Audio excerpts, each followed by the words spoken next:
दोस्तों, दिन भर बढ़ती पॉल्यूशन और मौसम में होते गड़बड़ी के कारण हमने हमारे पृथ्वी को पूरा खराब करके रख दिया है। इसीलिए नासा सहित और भी दूसरे स्पेस एजेंसियों ने हम इंसानों के लिए नया प्लैनेट का खोज लगा रहे हैं। यही एक मिशन के दौरान नासा के केपलर टेलीस्कोप से एक नया एक्सोप्लैनेट का आविष्कार हुआ, जो बिल्कुल हमारे पृथ्वी जैसा ही है। 15 अप्रैल 2020 तारीख को नासा के केपलर टेलीस्कोप से भेजे गए जानकारी से डिस्कवर हुआ हमारा एक नया exoplanet Kepler 1649c।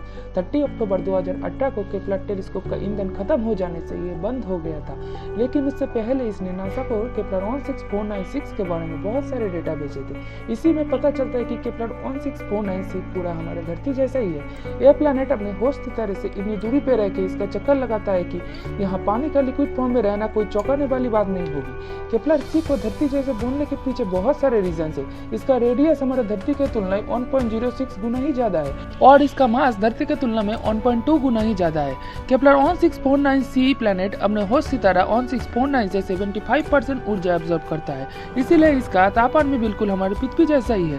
Kepler 1649c planet अपने होस्ट सितारा को हैबिटेबल जोन में रहकर मात्र 19.5 दिनों में ही ऑर्बिट कर लेता है, यानी कि धरती पे एक साल होने पे जहाँ 365 दिन लगते हैं, वहीं केपलर 1649c प्लैनेट में एक साल 19.5 दिनों में ही हो जाते हैं। साइंटिस्ट ऐसे अनुमान लगा रहे हैं कि अगर केपलर 1649c का तापमान, एटमॉस्फेयर और पानी की उपस्थिति अर्थ से थोड़ी सी भी मैच हो गई, आने वाले भविष्य में केपलर 1649c शायद हमारे नया घर हो सकते हैं। केपलर 1649c जिस सितारे का चक्कर लगाता है, उसके सोलर सिस्टम में सिर्फ 2 ही प्लैनेट आते हैं। एक है केपलर 1649b जिसका एटमॉस्फेयर हमारे बुध के जैसा है, और दूसरा है केपलर 1649c जिसके बारे में मैं आप लोगों को बता रहा हूँ। ये सब तो ठीक है, लेकिन वैज्ञानिकों को इस प्लैनेट को लेकर जिस चीज की चिंता सबसे ज्यादा सता रहा है वो है धरती से केपलर 1649c की दूरी, जो कि करीब 300 लाइट ईयर्स की है। यानी कि अगर हम लाइट की गति से यात्रा करें तो फिर हमें केपलर 1649c तक पहुंचने में 300 लाइट ईयर्स लग जाएंगे, जो कि नामुमकिन बात है, क्योंकि हम इंसानों के पास ऐसी कोई मशीन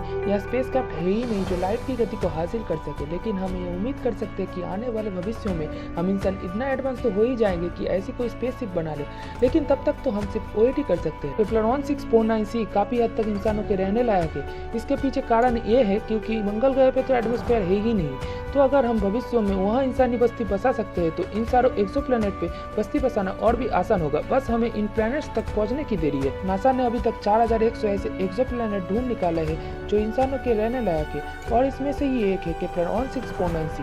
हमें उम्मीद करते हैं कि भविष्य में हम कोई ऐसी टेक्नोलॉजी का आविष्कार कर लेंगे जिससे कोई भी प्लैनेट की कितनी भी दूरी हो हम तय कर सकते हैं। तो अब ये आने वाले भविष्य में ही पता चलेगा। तो दोस्तों, आपको क्या लगता है, धरती को छोड़ अन्य कोई प्लैनेट पर बस्ती बसाने का हमारा ये सपना कभी सच हो पाएगा या सिर्फ ये सपना ही रह जाएगा? अगर ये वीडियो आपको अच्छी लगी है तो लाइक, शेयर, सब्सक्राइब जरूर कर देना।